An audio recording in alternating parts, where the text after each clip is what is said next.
December 2015. ஒட்டுமொத்த சென்னையும் வெள்ளத்தில் மூழ்கிய நேரம்.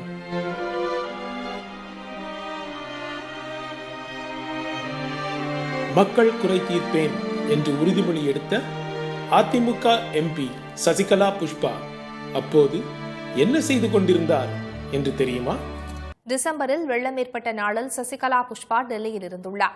அப்போது தூத்துக்குடியிலிருந்து அழைத்தவர் ஏன் நேற்று போனை துண்டித்து விட்டீர்கள் என்று கேட்கிறார்.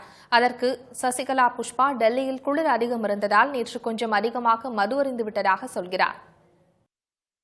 ஹலோ, என்ன பார்த்து மெசேஜ்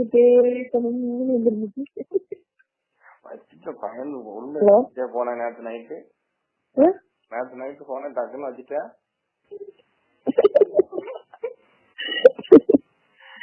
உனக்கு தெரிஞ்ச ஒரு விஷயம், அந்த நல்ல ஃபுல் மப்பு நீங்க வரந்து பயன் வச்ச மாதிரி அடிச்சு ஓடியே போயிட்டேன். அது வேற நான் எதையாவது மட்டும் வளர்கிறேன்.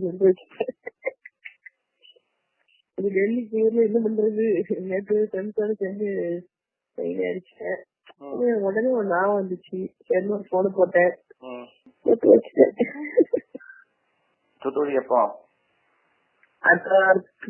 எப்ப தெரியல.